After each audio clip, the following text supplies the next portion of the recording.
إياك نعبد وإياك نستعين اهدنا الصراط المستقيم صراط الذين أنعمت عليهم غير المغضوب عليهم ولا الضالين. بسم الله الرحمن الرحيم. قل هو الله أحد الله الصمد لم يلد ولم يولد ولم يكن له كفوا أحد. بسم الله الرحمن الرحيم. قل هو الله أحد الله الصمد لم يلد ولم يولد ولم يكن له كفوا أحد. بسم الله الرحمن الرحيم. قل هو الله أحد الله الصمد لم يلد ولم يولد ولم يكن له كفوا أحد. اللهم بارك هذه الفاتحة والسورة المباركة إلى جميع أرواح المؤمنين لا سيما إلى أرواح المؤمنين المغفورين المخصوصين من أسرة هذا المجلس بحق أئمة المعصومين عليهم الصلاة والسلام. اللهم صل على محمد وعلى آل محمد وعجل فرجهم ملك وآواز بلند الصلاة. اللهم صل على محمد وعلى ما شاء الله لا حول ولا قوة إلا بالله العلي العظيم. أعوذ بالله من الشيطان الرجيم. بسم الله الرحمن الرحيم. الحمد لله رب العالمين بارئ الخلائق أجمعين والصلاة والسلام والتحية والإكرام على النبي المؤيد والرسول المسدد المصطفى الأمجد المحمود الأحمد حبيب إله العالمين أبي القاسم محمد. اللهم صل على أهل بيته الطيبين الطاهرين المعصومين الغر الميامين الذين قال الله تعالى في شأنهم إنما يريد الله ليذهب عنكم الرجس أهل البيت ويطهركم تطهيرا. اللهم صل ورحمة الله على أحبابهم وأصحابهم وشيعتهم ومواليهم ولعنة الدائمة الأبدية على أعدائهم أجمعين. أما بعد فقد قال الله تبارك وتعالى في كتابه المجيد وفرقانه الحميد وهو أصدق الصادقين وقوله الحق. بسم الله الرحمن الرحيم. ولو اتبع الحق أهواءهم لفسدت السماوات والأرض ومن فيهن. صلوات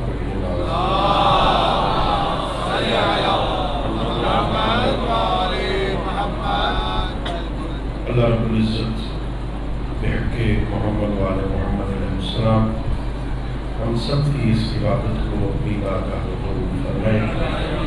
خالق لم یزل ولا یزال بحق ائمہ اہل بیت علیہ السلام اس مجلس کو، اس ذکر کو، اس وعظ کو، اس عزاداری کو ہماری ہم سب کے مرحومین تمام شہداء ملت اور بالاخص بانیان مجلس کے جملہ مرحومین کی بخشش کا ذریعہ قرار دے. خالق کائنات پوری دنیا میں جہاں جہاں مظلوم کربلا کی سفید ادا بچھی ہے عزاداروں اور عزاداری کی حفاظت فرمائے. ہم سب کو اپنے معصوم ہادیوں کی سیرت طیبہ کو سمجھنے اور اس پر عمل کرنے کی توفیق عطا فرمائے. اپنی ان دعاؤں اور اس عظیم عبادت کی قبولیت کے لیے مل کے بآواز بلند صلوات پڑھیں. اللہم صل علی محمد میرے محترم معزز اور مکرم سامعین، اللہ رب العزت کا لاکھ لاکھ شکر ہے کہ اس ذات احدیت نے، اس مہربان خالق نے اپنے بندوں کی ہدایت اور رہنمائی کے لیے جو پیشوا خلق فرمائے، اللہ کے اس مخلوق میں سے جنہیں رہنمائی کے لیے خلق فرمایا، جو ہستیاں ان سب کی سردار تھیں، اللہ نے ہمیں ان کی محبت عطا فرمائی۔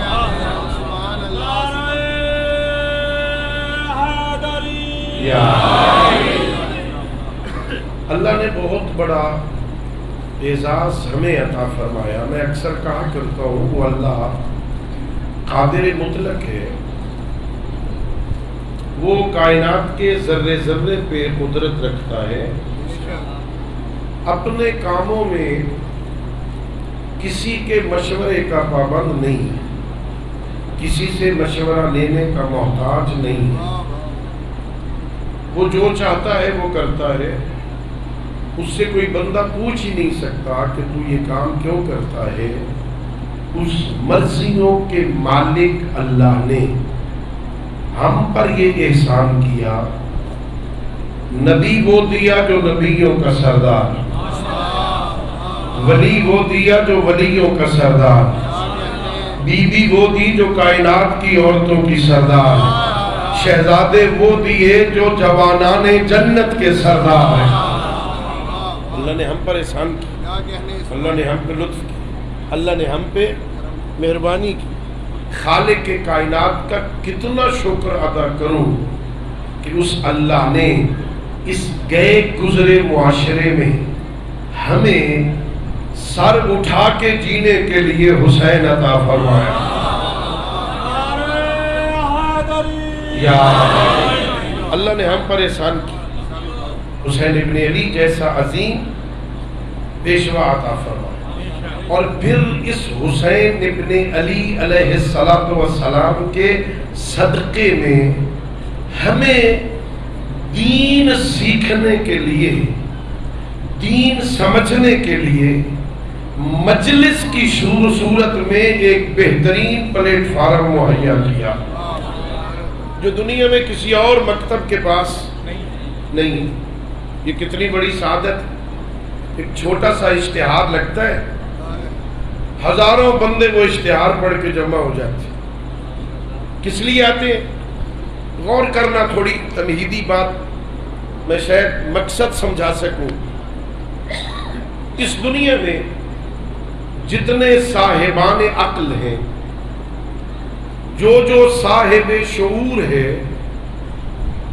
وہ بغیر ہدف کے کام نہیں کرتے۔ کوئی کام کرنا ہو پہلے ہدف مقرر کرتے، پھر اس ہدف تک پہنچنے کی سعی کرتے۔ یہ مسجد ہمارے سامنے آپ نے بھی دیکھی، پہلے چھوٹی مسجد تھی، ہدف یہ مقرر کیا کہ ہم نے اسے یہاں تک وسیع کرنا ہے، پہلے ہدف بنائے، پھر اس ہدف کے حصول کے لیے کوشش شروع کر۔ بغیر ہدف کے کوئی کام نہیں ہوتا۔ آپ آج گھروں سے نکلے، دروازے سے جب نکل رہے تھے، کوئی ہدف تھا کہ میں نے کہاں جانا ہے؟ اگر یہ ہدف نہ ہو کہ میں نے قصر بطول پہنچنا ہے، وہ گھر سے نکل کے کدھر جائے گا؟ میں جب چلا تو میرے سامنے ایک ہدف تھا، میں پھر اس ہدف کی پیروی میں یہاں تک پہنچا۔ میں کسی بچے کو سکول میں داخل کرتا ہوں تو کوئی ہدف ہوتا ہے کہ اسے میں نے فلاں منزل تک لے جانا، پھر اس ہدف کو پانے کے لیے میں کوشش کرتا ہوں۔ آپ اپنے بچے کو تاجر بنانا چاہتے، پہلے ہدف مقرر کرتے، میں نے اسے اپنی سیٹ پہ بٹھانا ہے، پھر اسے سمجھانے کی کوشش کرتے۔ دکانداری کیسے کرنی ہے، گاہک سے کیسے بولنا ہے، سودا کیسے فروخت کرنا ہے. یہ فیکٹری بنانا چاہتا ہوں میں. اس فیکٹری تک پہنچنے کے لیے پھر راہیں معین ہوتی ہیں. میرا سوال اتنے اپنے معزز سامعین سے یہ ہے کہ میں جب اس مجلس میں آیا تو اس مجلس میں آنے کا بھی کوئی ہدف ہے یا نہیں؟ کوئی ہدف ہے یا نہیں؟ بس آ گئے اور بیٹھ کے اٹھ کے چلے گئے. کچھ سنا کچھ نہ سنا. اور کچھ حضرات ہمیں ایسے بھی نظر آتے ہیں مجلس میں بیٹھے ہوتے ہیں لیکن اپنا موبائل یوز کر رہے ہوتے. کس ہدف کے لیے آئے تھے وہ؟ کیا لینے آئے تھے وہ یہاں؟ کیا ہدف ہے اس مجلس حسین کا؟ اور ظاہر ہے جو بندے اہداف مقرر کرتے ہیں پھر ہدف دو قسم کے ہوتے. کچھ جلدی حاصل ہونے والا ہدف، کچھ ذرا لمبا ہدف ہوتا ہے، 20 سال 10 سال تک ہم نے وہاں پہنچنا. جو قریبی ہدف ہوتا ہے اس کے بارے میں روز رات کو تجزیہ کریں گے. ہم اس ہدف تک پہنچے، ہم کتنے قدم آگے بڑھے، ہم کتنے اس ہدف کے قریب ہوئے. جو لمبا ہدف ہے پھر 6 مہینے بعد سال بعد کو تجزیہ کرتے ہوں گے ہم اس ہدف کے کتنے قریب پہنچے. میرے دوستوں، میرے بھائیوں، میرے عزیزوں، ہمارا ہدف، ہمارا سفر صرف اور صرف فی الحال 10 دن کا ہے. ہمیں ہر رات سوچنا چاہیے کہ میں اس مجلس میں کیوں گیا تھا اور جس کے لیے گیا تھا اس ہدف کے کتنا قریب ہوا ہوں. اس مجلس کا اللہم صلی علی محمد و آل محمد.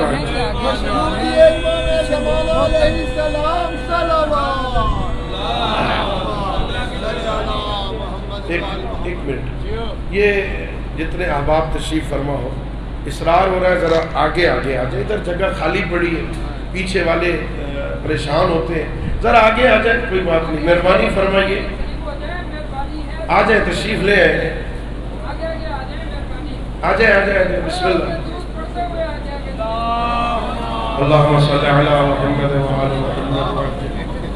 آ جائیں میرے بھائی، آگے آ جائیں، ہے ادھر جگہ خالی. اور آ جائیں، اور آگے آ جائیں. آپ بھی آگے آ جائیں. شاہ جی ذرا آگے آ جائیں، ذرا آگے تشریف لیں. میں کچھ نہیں کہوں گا بھائی، آگے آ جائیں، کچھ نہیں کہ آ جائیں. نعرہ تکبیر، اللہ اکبر یا رسول اللہ. ایمان کل قرآن جب دوان نعرہ حیدری. ان کے ایام بھی ہیں، روزہ عاشور بھی ہے، میرا شبیر محمد ہے، یہ مشہور بھی ہے. آؤ مل کے کریں ابن محمد کے عدو پر لعنت. رسم دنیا بھی ہے، موقع بھی ہے، دستور بھی ہے. جو بادشاہ حسین کو سلام کرنے کے لیے آیا ہے دونوں ہاتھ اٹھا کر حسینیت زندہ باد، زندہ باد، زندہ باد، زندہ باد.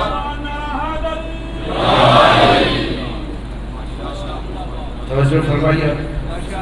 ہمارا کوئی ہدف ہے اس مجلس میں آنے کا؟ علماء نے لکھا ہے بہت سارے اہداف ہیں، ایک ہدف نہیں. ہم نے وہ ہدف حاصل کرنے.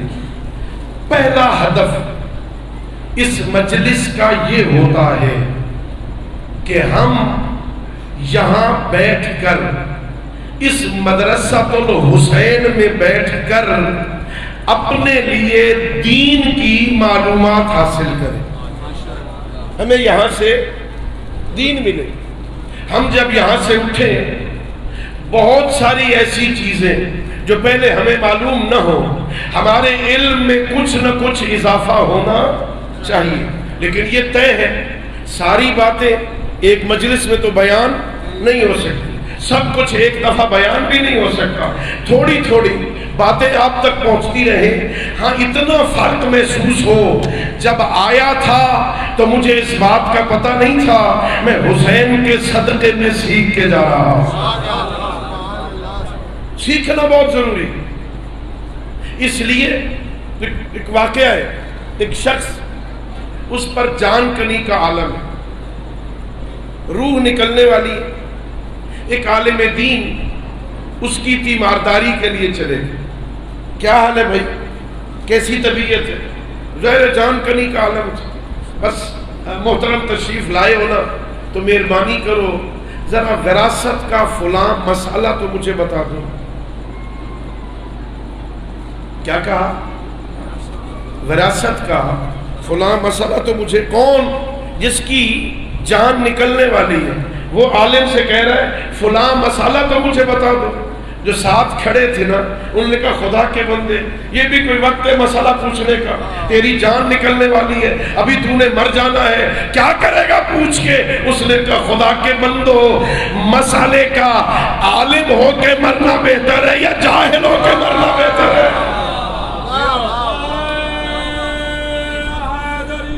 یا ایک ہدف ہماری مجلس کا یہ ہونا چاہیے کہ میرے علم میں اضافہ ہو۔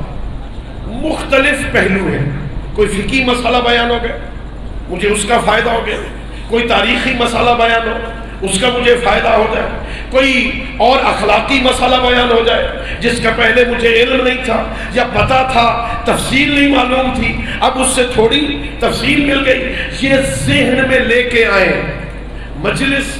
میں نے آج ایک مجلس میں عرض کیا مجھے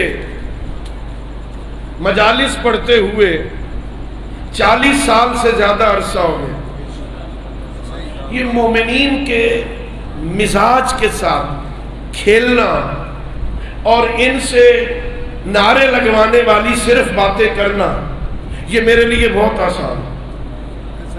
میں آدھے منٹ میں بات کو پھیر کرنا آپ سے نعرے لگوا سکتا ہوں، اتنا میرا تجربہ ہے حاجی صاحب، اتنا میرا تجربہ ہے، آدھا منٹ بھی نہیں لگے گا۔ لیکن یاد رکھنا وہ باتیں ثواب بھی ہیں، ہونی بھی چاہیے، لیکن جو باتیں میں کرنا چاہ رہا ہوں نا یہ مجھ سے زیادہ مشکل ہے۔ علماء علم اخلاق لکھتے ہیں مزاج کے مطابق بات کرنا بہت آسان ہوتا ہے، مزاج کے خلاف بات کرنا، یہ بچے ہیں نا، بچوں کا کام ہوتا ہے کھیلنا، یہ کھیل میں بڑے خوش ہوتے ہیں۔ یہ بچے کھیل رہے ہو نا آپ انہیں ایک بال دے دیں، یہ لو بیٹا، ایک بیٹ دے دیں، یہ لو بیٹا، کوئی اور کھیلنے کا سامان دے دیں، یہ بچے خوش ہو جائیں گے نا، بولو خوش ہو جائیں گے۔ اور اگر ان سے یہ کھیل رہے ہو آپ کھیلنے والا سامان لے لیں اور کہو بیٹا بیٹھو ذرا ہوم ورک کرو، مشکل ہو جائے گا، مشکل ہو جائے گا، کریں گے صحیح لیکن یہ جوان اپنے دوستوں کے ساتھ محفلوں میں بیٹھا ہے، بابا جی وہاں سے گزرے کہ شاباش بیٹا کیا کہنے بہت اچھے بیٹھے ہو، اور خوش ہو جائے گا نا۔ لیکن اگر وہی باپ اس وقت روک کے کہے بیٹا یہاں اب بیٹھنے کا وقت نہیں ہے، اذان ہو گئی ہے مسجد چلو، تو مشکل ہو جائے گا نا۔ میں تو مثال دے رہا ہوں، آپ کو بھی نہیں کہہ رہا، میں ویسے بات پہنچا رہا ہوں کہ آپ بیٹے سے کہ چلو نماز تہجد کا وقت ہو گیا اٹھ جاؤ، مشکل ہو جائے گا نا۔ اور مشکل ہوگا یا نہیں؟ پریشان ہو گئے ہو۔ بوڑھا بابا، یہ جو بوڑھے ہوتے ہیں نا، بوڑھے ان کا مزاج یہ ہے کہ یہ چاہتے ہیں ہماری ہر بات مانی جائے، جو ہم کہہ دیں وہ مانا جائے، ہم جو کہیں بہو بھی مانے، بیٹے بھی مانے، بیٹیاں بھی مانے، زوجہ بھی مانے، ہر کوئی ہماری بات مانے۔ ہاں جو یہ کہیں ہم وہی مانتے جائیں، یہ سارے خوش ہوں گے۔ اور اگر پلٹ کے کوئی کہہ دے یہ بات ٹھیک نہیں تو مشکل ہوگا۔ تو مزاج کے مطابق بات کرنا آسان ہے۔ اگر آپ کے مزاج کو دیکھ کے میں باتیں شروع کر دوں نا میرے لیے بہت آسان ہے، 1 گھنٹہ گزرے گا پتہ ہی نہیں چلے گا، آپ کہیں گے مولانا آج تو وقت گزرتے ہوئے پتہ ہی نہیں چلا۔ لیکن مزاج سے ہٹ کے جب ضرورت کی بات کروں گا نا کہ میرے بھائیوں یہ تمہارا مزاج ہے لیکن مزاج اور سے ہے، میں مزاج نہیں دیکھتا، میں ضرورت دیکھتا ہوں۔ ضرورت کس بات کی؟ میرے بچوں کو کس شے کی ضرورت ہے؟ دنیا کہاں جا رہی ہے؟ میرے بچے کہاں جا رہے ہیں؟ میری ملت کے نوجوان کہاں جا رہے ہیں؟ انہیں کون سمجھائے؟ میں طالب علم بہت ساری کمیٹیوں میں بیٹھا ہوں، نصاب کمیٹیاں بن رہی ہیں، ان نصابوں سے جتنی ہم کوشش کر سکتے ہیں کوشش کر لیں، اہل بیت کا تذکرہ رہے، وہ کوئی اشارہ کرتے، اس میٹنگ میں میں ایک ہوتا ہوں 10 بندے دوسرے ہوتے، ظاہر میری بات اس طرح نہیں مانی جاتی، ہم اعتراض کرتے ہیں، لیکن یہ طے ہو چکے ہیں نصابوں سے وہ باتیں جو آل محمد سے مطابقت رکھتی ہیں انہیں کم کیا جا رہا ہے۔ نصاب میں پڑھائے گا کوئی نہیں، مجلس میں بتائے گا کوئی نہیں، مسجد میں آپ نہیں آئیں گے، ان بچوں کو کون بتائے گا حسین کون تھا؟ ہماری ذمہ داری کیا ہے؟ ظاہر ان کو بتانا پڑے گا۔ ان مجالس میں ہدف مقرر ہونا چاہیے۔ پہلا ہدف یہ دینی مدرسہ ہے، یہ مدرسۃ الحسین ہے، یہ مکتب الحسین ہے، یہ حسین ابن علی کا اوپن یونیورسٹی ہے، اوپن یونیورسٹی۔ اور عجیب بات یہ ہے، ایسی یونیورسٹی ہے، دنیا کی یونیورسٹیوں میں خیال رکھا جاتا ہے اس سطح کا بچہ یونیورسٹی میں آئے، وہ ذرا کالج سے ایف اے کر لینا پھر یونیورسٹی میں آئے۔ جس نے ایف اے نہیں کیا تو بولو وہ یونیورسٹی میں نہیں آ سکے گا نا، پہلے ایف اے ہونا چاہیے۔ حسین ابن علی کے صدقے میں اللہ نے ہم پہ کرم اتنا کیا ہے، یہاں بچے بھی بیٹھے ہیں، یہاں چھوٹے بھی بیٹھے ہیں، یہاں پرائمری کا بھی ہے، مڈل کا بھی ہے، ہائی کا بھی ہے، یونیورسٹی کا بھی ہے، ریٹائرڈ بھی بیٹھا ہے، بچے بھی بیٹھے ہیں، عورتیں بھی بیٹھی ہیں، بہنیں ہماری بھی بیٹھی ہیں۔ یہ اس یونیورسٹی کا فیض ہے، ہر کوئی اپنے حصے کا فیض لے کے جاتا ہے،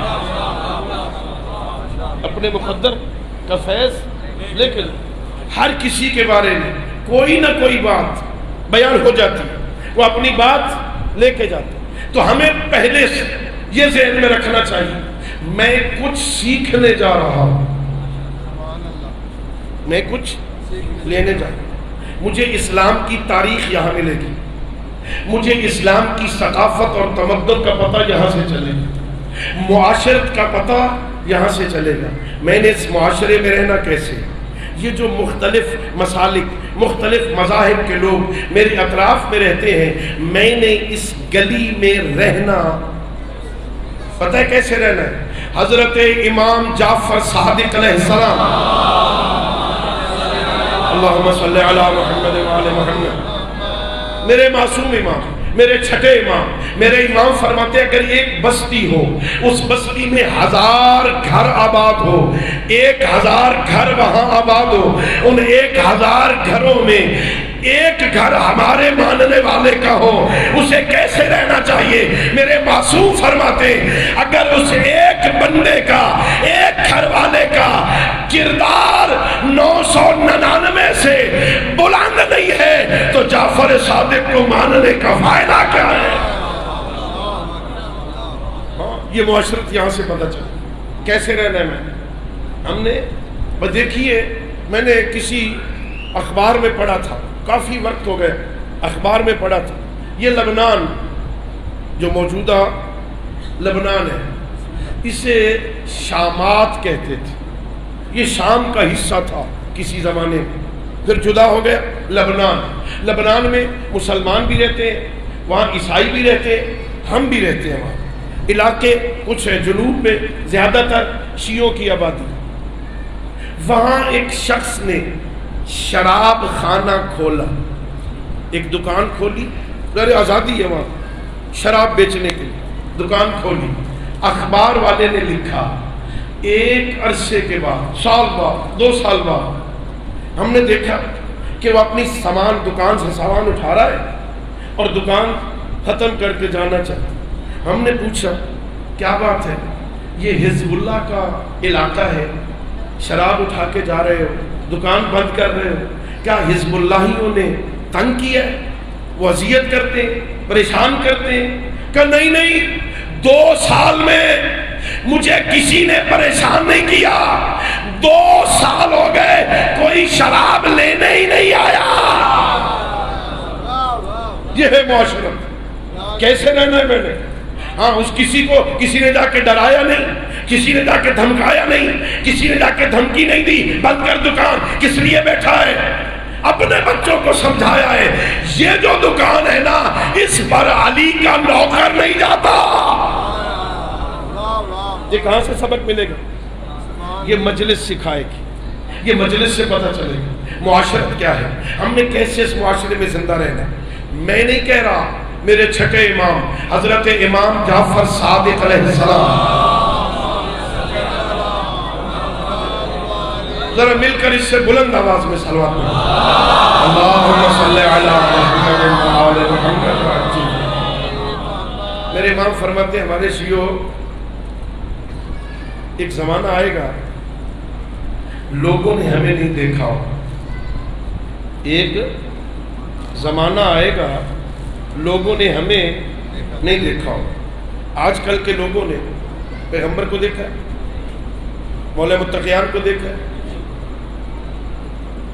حسنین کریمین کو دیکھا، امام صادق علیہ السلام کو دیکھا، نہیں دیکھا۔ معصوم کہہ رہے ہیں ایک زمانہ آئے گا لوگوں نے ہمیں نہیں دیکھا ہوگا۔ شیعو، خطاب آپ کو ہے، مولا کہہ رہے ہمارے شیعو شیعتنا، اے ہمارے شیعو، ایک زمانہ آئے گا لوگوں نے ہمیں نہیں دیکھا ہوگا، لوگ تمہیں دیکھ کر ہمارے بارے میں رائے قائم کریں گے۔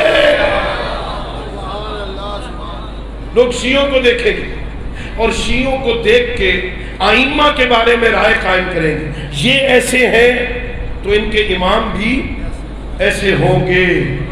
یہاں امام نے حسرتاً 2 جملے فرمائے کہ شیعتنا کونوا لنا زینا ولا تکونوا علینا شینا، ہمارے لیے زینت کا باعث بننا، ننگوار کا سبب نہ بننا۔ یہ مشہور جملہ مشہور مجالس میں بیان کیا گیا، آپ نے سنا، ہمارے بچوں کو بھی یاد ہے۔ اگلے جملے میں میرے صادق امام نے کہا شیعو کہیں ایسا نہ ہو کہ تمہیں دیکھ کر لوگ ہم سے نفرت کرنے لگے، ایسا کردار نہ بنانا لوگ تمہیں دیکھ کے ہم سے نفرت کریں۔ ہم نے جہاں سے سیکھنا ہے حسینی کیسے ہوتے، علی والے کیسے ہوتے، علی والا کاروبار کیسے کرتے۔ اچھا، ہم ائمہ نے کاروبار کا ڈھنگ سکھایا ہے کہ نہیں سکھایا؟ سکھایا ہے نہیں بھائی، کاروبار کا ڈھنگ صرف سکھایا ہی نہیں، میسم کی دکان پہ بیٹھ کے کیا بھی ہے نا؟ وہ نہیں تھے تو بیٹھ گئے تھے تو اس کی جگہ پر کام کیا بھی ہے۔ ائمہ کاروبار کیا کرتے تھے، ائمہ کاروبار کرتے تھے، ائمہ بھی پرافٹ لیتے تھے، ڈھنگ سکھاتے۔ آگے میرے ذہن میں واقعہ حضرت امام جعفر صادق علیہ السلام، اللہم صلی علی محمد وعلی محمد، اپنے غلام کو بلایا۔ ایک قافلہ مدینے سے یمن جا رہا تھا تجارت کے لیے۔ میرے مولا نے کہا یہ 1000 درہم لو، یہاں سے سامان خریدو، مدینہ سے قافلہ کے ساتھ جاؤ، یمن بیچ کے آ جاؤ، ذرا منافع مل جائے گا، ذرا وسعت پیدا ہو جائے گا۔ اس غلام نے سامان خریدا، قافلے کے ساتھ چلا، وہاں جا کے بیچا، وہاں سے واپس آیا، وہاں سے اور سامان خریدا، آ کے مدینے میں بیچا۔ جب مدینہ میں بیچ لیا نا تو منافع ایک تھیلی میں بند کیا، اصل راس المال ایک تھیلی میں بند کیا۔ راس المال کتنا تھا؟ 1000 درہم۔ منافع کتنا ہوا؟ 1000 درہم۔ 1000 درہم راس المال، 1000 درہم منافع، 2 تھیلیاں اٹھا کے بارگاہ امامت میں آیا۔ جب نہ رسول اللہ یہ لیجئے، یہ آپ کا راس المال ہے، یہ منافع ہے۔ میرے اور آپ کے امام نے پوچھا کتنا منافع ہے؟ کہ 1000 کے ساتھ 1000 ہے۔ میرے آقا نے کہا اتنا پرافٹ 100%۔ کتنا منافع ہوتا ہے؟ ہاں، یہاں 100%، 1000 کے ساتھ 1000۔ میرے امام نے فرمایا اتنا مہنگا کیوں بیچا؟ کہ فرزند رسول جب وہاں ہم پہنچے تھے نا، یہ مال وہاں نہیں تھا، ہم جب پہنچے تو یہ مال وہاں گیا، لوگوں کو اس کی ضرورت تھی، اس لیے مہنگا فروخت ہوا۔ میرے آقا نے کہا اچھا تم نے لوگوں کو مجبور پا کے ان کی مجبوری سے غلط استفادہ کیا، اٹھا لے یہ منافع، جعفر صادق کو نہیں چاہیے، رسول رکھ دے، منافع لے جا، مجھے اس کی ضرورت نہیں۔ اور ایک جملہ کا سنو، حلال مال کمانا سر میں تلوار کے زخم کھانے سے مشکل ہے۔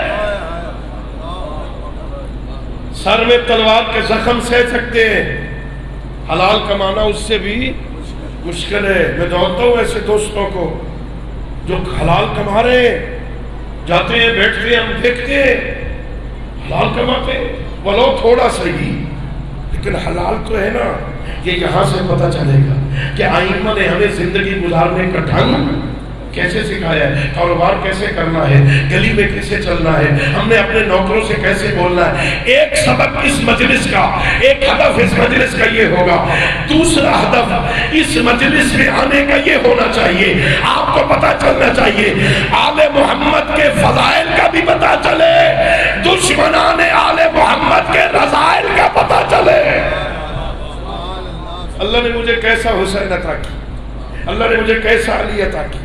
اپنے بچوں کو سمجھاؤ، اور میں کہا کرتا ہوں مجالس میں بڑی ذمہ داری سے، بڑا سینہ تان کے، بڑے استحکام سے میں یہ جملہ کہتا ہوں، شیو ناز کیا کرو۔ اللہ نے تمہیں ایسے رہبر عطا کیے ہیں، گھر میں بیٹھے ہو، گلی میں ہو، بازار میں ہو، چوک میں ہو، دوستوں کا ماحول ہو یا دشمنوں کی محفل ہو، کوئی بندہ تم سے پوچھے تمہارے امام کا نام کیا ہے، 12 میں سے جس کا مرضی یا نام لے لو، شرمندگی نہیں ہوگی۔ یا اتنا بڑا احسان ہے۔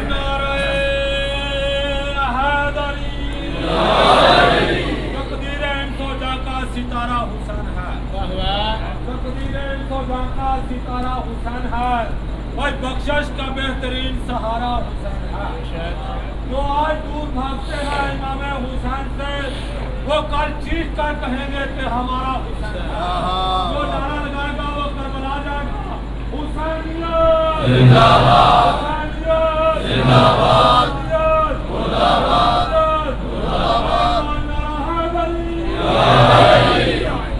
تو جو فرمایا اس مجلس سے آل محمد کے فضائل کا پتہ چلے گا، دشمنان آل محمد کے رذائل کا پتہ چلے گا، پتہ چلے گا اللہ نے ہم پہ کرم کتنا کیا، ہمیں کیسے رہبر عطا کی، جو عالم بھی ہیں، جو کریم بھی ہیں، جو سخی بھی ہیں، جو عادل بھی ہیں، جن میں نقص کا کوئی پہلو جن میں موجود، ہر اعتبار سے اللہ نے جنہیں کامل بنایا، عالم بھی ہیں، عادل بھی ہیں، سخی بھی ہیں، کریم بھی ہیں، شجاع بھی ہیں، بہادر بھی ہیں، ان جیسا کوئی، یہ اللہ نے احسان کیا ہے۔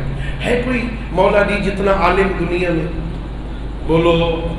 اب پیغمبر گرامی اسلام کے بعد، سید الانبیاء کے بعد، اس کائنات میں اللہ نے مجھ پہ کرم کتنا کیا۔ سب سے بڑی ہستی اللہ کی ذات، اللہ کے بعد از خدا بزرگ توئی، قصہ مختصر سید الانبیاء، ہاں اللہ کے بعد اس کائنات میں سب سے بڑی ہستی کا نام محمد عربی ہے۔ شیو اعزاز یہ ہے، ان دو ہستیوں کو مستثنا کرو، اللہ اور محمد عربی کو، پھر پوری اللہ کی کائنات میں میرے علی جیسا کوئی نہیں۔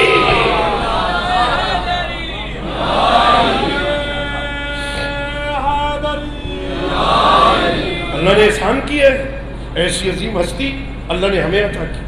ہاں اللہ نے ہمیں حسن و حسین عطا کی، اللہ رب العزت نے ہم پہ کرم کیا ہے۔ فضائل کا پتہ چلے کیسی عظیم ہستیاں ہیں جن کی زندگی کا خلاصہ یہ ہے کہ ولادت سے لے کے شہادت تک ایک لمحہ بھی اپنے رب کی نافرمانی نہیں کی۔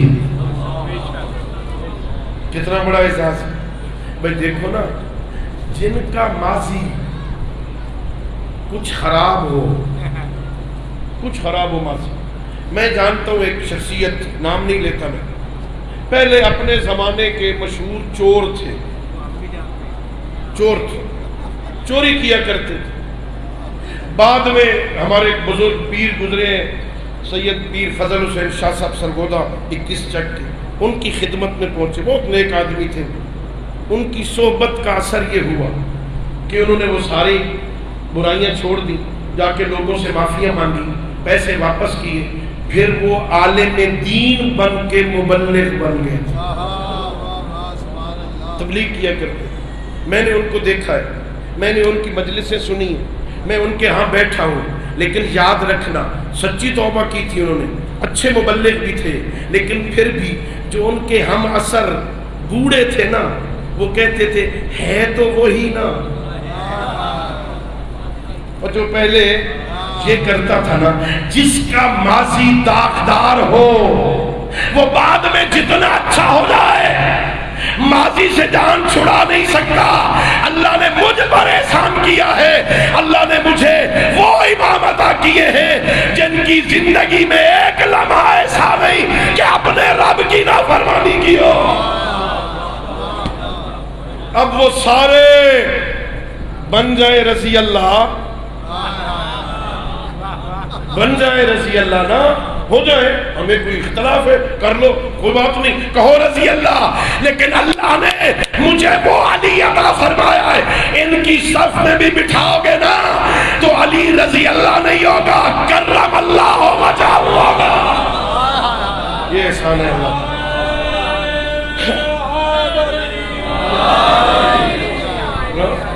کرم اللہ ہو وجہہ ہوگا. اللہ نے جس کے چہرے کو باعزت بنایا، کرم اللہ وجہہ. اور میں نہیں کہہ رہا، اہل سنت علماء نے لکھا ہے کہ علی کو کرم اللہ وجہہ اس لیے کہتے ہیں کہ علی نے زندگی کے کسی مرحلے میں بتوں کو سجدہ نہیں کیا. اللہ نے یہ احساس عطا، کتنی بڑی بات، تمہیں اللہ نے ایسا علی عطا فرمایا. ایک جھوٹی روایت سناؤں آپ. ہاں بھئی دیکھو میں کیسا خطیب ہوں، جو پہلے بتا رہا ہوں یہ جھوٹی ہے، یہ جھوٹی ہے. جھوٹی حدیث سنا رہا ہوں، جھوٹی حدیث نہیں، روایت سنا رہا ہوں. جھوٹی روایت ہماری کتابوں میں نہیں ہے، ہمارے بھائیوں کی کتابوں. روایت کیا ہے؟ روایت سننا. روایت یہ ہے کہ امیر المومنین علی ابن ابی طالب علیہ السلام جب اپنی ماں کے شکم میں تھے، جناب فاطمہ بنت اسد جب بتوں کو سجدہ کرنا چاہتی تو حضرت امیر المومنین اپنی ماں کے شکم میں اتنی تیزی سے پہلو بدلتے تھے کہ ماں کو بت کے سامنے سجدہ کرنے سے روک دیتے تھے. بات سمجھ آئی؟ یعنی مولا علی ماں کے شکم میں ہے، ماں بتوں کو سجدہ کرنا چاہتی، علی اندر اس طرح پہلو بدلتے ہیں، تکلیف ہوتی ہے، ماں سجدہ نہیں کر سکتی. پتہ ہے جھوٹی کیوں ہے؟ پہلی بات تو یہ ہے کہ ہم گواہی دیتے ہیں اشہد انکا نورا فی الاسلام شامخت والارحام المطہرت. اللہ نے مجھے وہ رہبر عطا کیے ہیں جو پاک صلبوں سے پاک رحموں میں منتقل ہوئے. کہیں یا علی پاک صلبوں سے پاک رحموں میں منتقل ہوئے، کہیں نجاست کا تصور نہیں ہے، کہیں شرک کا تصور نہیں ہے. لیکن جھوٹی اس لیے غور کرنا سمجھنا، جو علی ماں کے شکم میں رہ کر ماں کو بتوں کے سامنے جھکنے نہیں دیتا، وہ ابو طالب کی بت پرستی کیسے برداشت کرے؟